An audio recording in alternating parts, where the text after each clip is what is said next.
هل جزاء الإحسان إلا الإحسان؟ آج کل ہمارے مسلمانوں میں تصور پتہ ہے کیا ہے کہ جتنا ہم مل کے، جتنا ہم اکٹھے ہو کے، جتنا اونچی اللہ کو پکاریں گے اتنی ہماری وہ زیادہ سنے گا. اور لوگ مثالیں دیتے ہیں، بندوں کی مثالیں دے کے اللہ پہ فٹ کرتے ہیں. نعوذ باللہ. کہتے ہیں اگر میں اکیلا آپ کے پاس آؤں تو شاید آپ میرا کام نہ کریں، لیکن اگر میں کوئی 10-12 بندے کو لے کے جو عزت اور احترام والے ہیں ان کو لے کے آتا ہوں تو آپ میرا کام یعنی زیادہ چانس ہے کہ آپ میری بات مان جائیں. تو اللہ تعالیٰ میری اکیلے کی بات مانیں گے یا نہیں مانیں گے؟ کیوں نہ ہو کہ میں زیادہ لوگ مل کے دعا کریں، اور اس کے لیے لوگ گروپس بناتے ہیں، اتنے لوگ تم پڑھو، اتنے ہم پڑھتے ہیں، تم یہ کرو وہ کرو فلاں کرو. یاد رکھیں اللہ کی ذات ایسے نہیں ہے.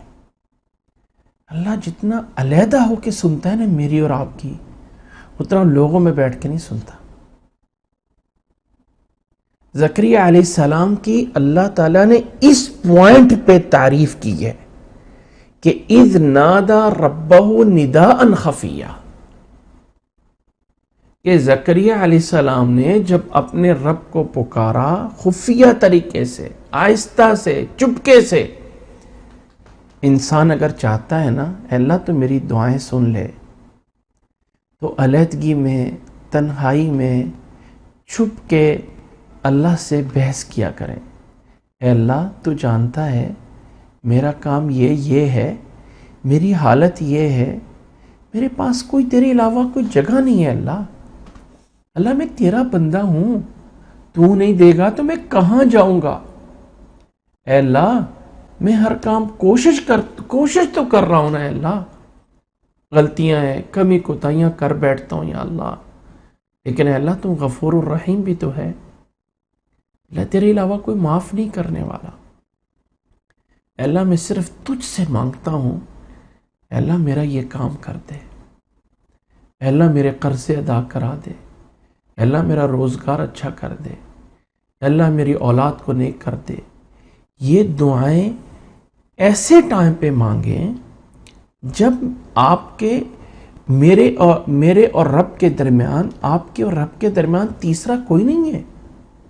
ہمیں عادت پڑ گئی ہے کہ بھائی ہمیں تو دعا مانگنی نہیں آتی، چلو مولوی صاحب تم دعا مانگو، ہم اپنا بوجھ اٹھا کے تیرے کندھے پہ ڈال دیتے ہیں، لو تو کہتا جا، ہم آمین آمین کہتے جائیں گے. یہ مذاق ہے ایک دعا کے ساتھ. دعا اصل یہ ہے، اللہ کی ذات کو ہم کہتے ہیں اللہ ہماری شاہ رگ سے بھی زیادہ قریب ہے. بولتے ہیں نا وَأَقْرَبُ إِلَيْهِ مِنْ حَبْلِ الْوَرِيدِ. تو اللہ کی ذات کو بندوں پہ قیاس نہ کریں. بندے یہ کرتے ہیں، بندے سفارش یہ کرتے ہیں. سب سے بڑی دعا اللہ کے نبی صلی اللہ علیہ وسلم سے، کل میرے ایک بندے سے میری بات ہوئی 1-2 دن پہلے، بڑی بحث کر رہا تھا کہ اب لوگ دعا ایسے نہیں کرتے ہو، ایسے نہیں کرتے ہو، یہ نہیں کرتے ہو، وہ نہیں کرتے ہو. تو کہنے لگا جی دیکھو جی نبی صلی اللہ علیہ وسلم نے میدان حشر میں سفارش بھی کرنی ہے، سب کے لیے دعا بھی.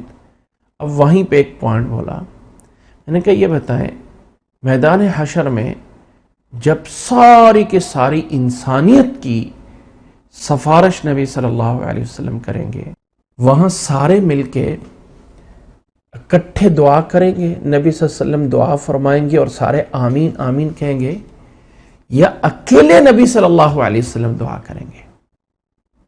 نبی صلی اللہ علیہ وسلم اکیلے دعا کریں گے، اللہ کے عرش کے نیچے جا کے سجدہ کریں گے.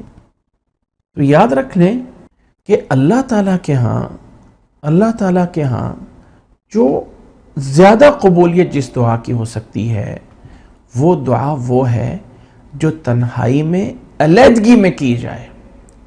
اکٹھی دعاؤں کا، اجتماعی دعاؤں کا بڑے فائدے نہیں ہوتے ہیں. اللہ تعالیٰ نے حضرت زکریا علیہ السلام کی تعریف اور مدح میں ایک پوائنٹ بیان کیا ہے، اذ نادا ربہ نداء خفیہ، جب انہوں نے آہستہ سے اپنے رب کو پکارا.